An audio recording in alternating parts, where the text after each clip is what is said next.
जय हिंद दोस्तों आज का हमारा टॉपिक है यूटीआई यानी कि यूरिनरी ट्रैक इन्फेक्शन यानी कि पेशाब की नली में जलन। दोस्तों यूटीआई होने के कुछ कारण हैं जिसके बारे में आज हम जानेंगे। यूटीआई क्यों होता है, यूटीआई में कौन कौन सी चीजों का प्रिकॉशन रखना चाहिए, यूटीआई में होम्योपैथिक दवाइयाँ कौन सी है जो बहुत अच्छे से काम करती है, और यूटीआई में कौन कौन सी डाइटरी चीज का आप यूज कर सकते हो। दोस्तों आज इन सारी बातों को हम इस वीडियो में जानेंगे, तो दोस्तों वीडियो को अंत तक जरूर देखना। मेरा नाम है डॉक्टर कुणाल ब्रह्मभट्ट और आप है साई होम्यो सेवा केंद्र में। तो चलिए दोस्तों वीडियो को स्टार्ट करते हैं।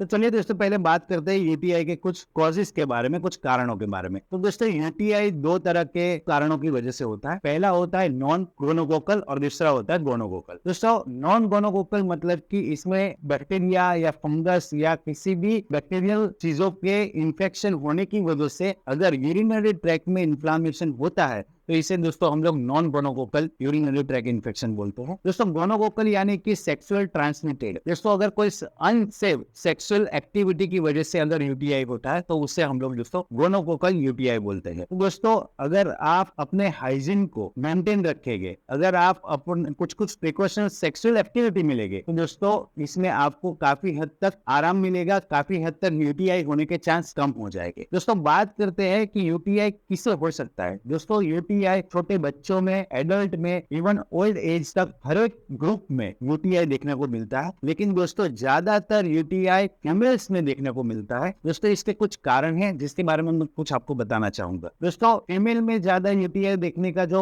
रीजन है वो पहला तो एक एनाटॉमिकल रीजन है। एनाटॉमिकल रीजन यानी कि दोस्तों फीमेल का यूरेथ्रा मेल के यूरेथ्रा से छोटा होता है, यानी कि फीमेल की जो पेशाब की नली होती है वो मेल की पेशाब की नली से छोटी होती है। दूसरा रीजन दोस्तों ये है कि हर महीने जो मासिक आता है, हर महीने जो मेंस्ट्रुअल साइकिल आती है, उसमें अगर फीमेल्स ज्यादा हाइजीनिक प्रिकॉशंस नहीं लेगी, ज्यादा साफ सफाई नहीं रखेगी तो उस केस में बैक्टीरिया का इन्फेक्शन लगना काफी कॉमन हो जाता है। दोस्तों तीसरे कारण की अगर बात करें तो फीमेल का जो वजाइनल स्ट्रक्चर है उससे एनल का जो स्ट्रक्चर है वो काफी नजदीक है, तो जब भी एनल स्ट्रक्चर को वॉश करने के टाइम पे अगर प्रिकॉशंस नहीं लिया जाएगा तो एनल के थ्रू वजाइना से होते हुए बैक्टीरिया ट्रांसफर हो सकता है यूरेथ्रा में, जिसकी वजह से यूरिनरी ट्रैक इन्फेक्शन होने के ज्यादातर चांसेस फीमेल में दिखाई देते हैं। दोस्तों इसके साथ अनहेल्दी अगर वॉशरूम है, अगर वॉशरूम की साफ सफाई प्रॉपर नहीं है तो वैसे केसेस में भी फीमेल को वजाइनल ओपनिंग के थ्रू बैक्टीरिया का ट्रांसफर होना बहुत कॉमन हो जाता है, जिसकी वजह से फीमेल्स में ज्यादा यूटीआई देखने को मिलता है। तो दोस्तों काफी ऐसे कारण हैं, एनाटॉमिकल रीजन या तो फिर साफ सफाई हाइजीनिक रीजन, जिसमें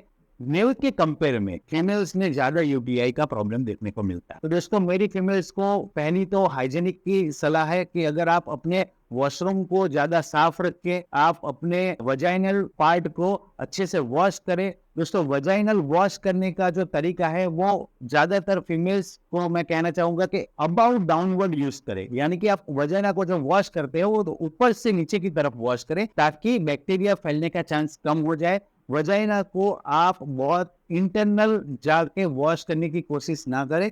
अगर आपके हाथ में या किसी चीज में बैक्टीरिया होगा, अगर आप उसको ज्यादा अंदर तक साफ करने की कोशिश करोगे तो बैक्टीरिया इजीली आपके ब्लडर में या आपकी जो पेशाब की नली है वहां पे बैक्टीरिया जाने के चांस बढ़ सकते हैं। तो दोस्तों और ज्यादा पानी कंज्यूम करना, वाटर ज्यादा कंज्यूम करना, वजाइनल वॉश से आप हमेशा वजाइना को वॉश करने की कोशिश करें। अगर आप ये सारे प्रिकॉशंस लेके साथ में नारियल पानी है, पाइनएप्पल जूस है, ऑरेंज का जूस है, ये सारी चीज अगर आप ज्यादा कंज्यूम करोगे तो फीमेल में जो यूटीआई होने के चांस है वो काफी हद तक कम हो जाएंगे। अगर फिर भी यूटीआई अगर होता है सेक्सुअली ट्रांसमिटेड एक्टिविटी के थ्रू, यानी कि आप अनसेफ अगर सेक्सुअल एक्टिविटी कर रहे हैं तो उसमें मेरी सलाह है कि आप अनसेफ सेक्सुअल एक्टिविटी ना करें, कॉन्डम का यूज जरूर करें। तो ऐसे सेफली अगर सेक्सुअली एक्टिविटी रहेगी या आप हाइजीनिक प्रॉपर रहोगे तो इस कंडीशन में आपको यूटीआई होने का चांस बहुत कम।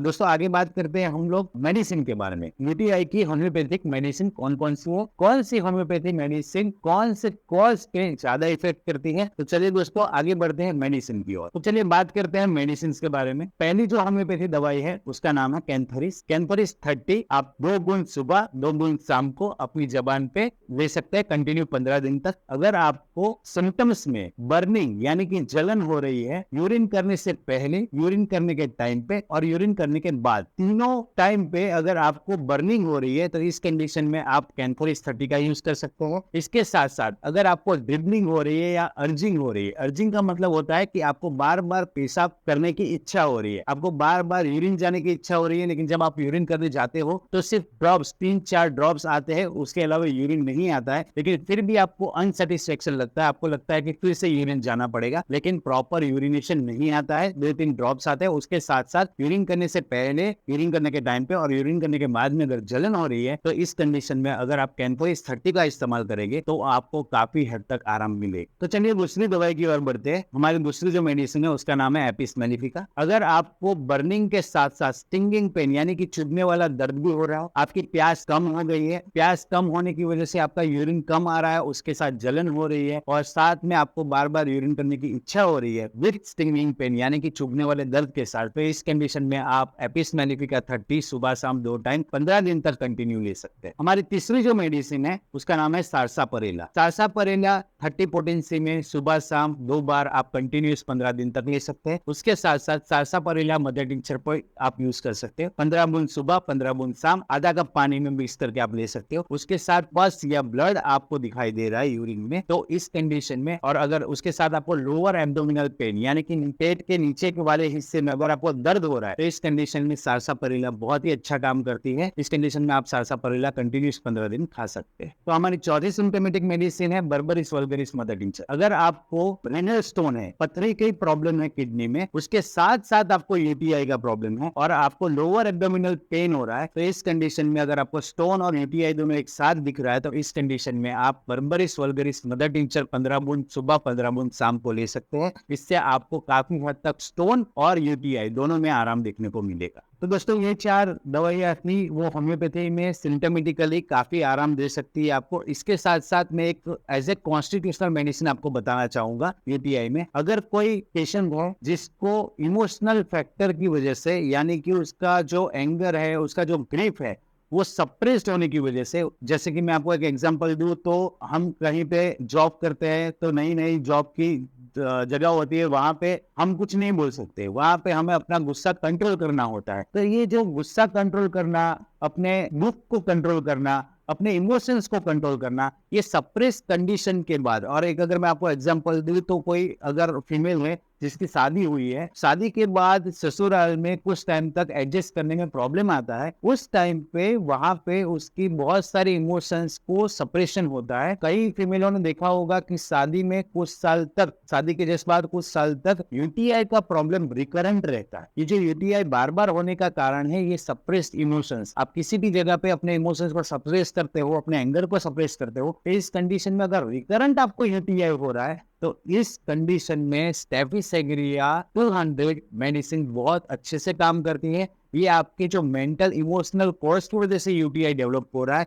उसमें काफी हद तक आपको आराम दे सकता है। तो ऐसी कंडीशन में स्टेफिसेग्रिया 200 की 2 खुराक सुबह सुबह 2 दिन 4 सप्ताह तक आपको लेनी चाहिए, जिससे आपको रिकरेंट यूटीआई है उसमें काफी हद तक आराम मिलेगा। तो दोस्तों अकॉर्डिंग आपके जो सिम्टम्स है उस हिसाब से जो मैंने दवाइयां बताई है वो सिम्टमिक मेडिसिन आप ले सकते हो। उसके साथ मैंने एक कॉन्स्टिट्यूशनल मेडिसिन भी बताई है। अगर आपको लगता है कि आपका रीजन वो है यूटीआई होने का तो वो कॉन्स्टिट्यूशनल मेडिसिन भी आप ले सकते हैं। उसके साथ दोस्तों मैं आपको एक कॉम्बिनेशन मेडिसिन बताना चाहूंगा, एसबीएल ड्रॉप नंबर 3। ये जो 3 नंबर का एसबीएल का ड्रॉप है ये पर्टिकुलरली यूटीआई के लिए है। तो दोस्तों आप कोई भी सिम्प्टोमेटिक या कॉन्स्टिट्यूशनल मेडिसिन के साथ इसको भी ले सकते हैं, इससे आपको काफी हद तक यूटीआई में आराम मिलेगा। और दोस्तों एक और मैं आपको एडवाइस देना चाहूंगा कि अगर आपको बार बार यूरिन का प्रॉब्लम हो रहा है, यूरिन इन्फेक्शन हो रहा है, इस कंडीशन में आप urine RM, urine routine micro, एक रिपोर्ट होता है यूरिन का, वो आप करवा के देख लीजिए कि इसमें कोई इन्फेक्शन पस आ रहा है कि ब्लड आ रहा है, कौन सा इन्फेक्शन इसमें आ रहा है, तो इसके अकॉर्डिंग आप मेडिसिन करवा सकते हैं। और इसको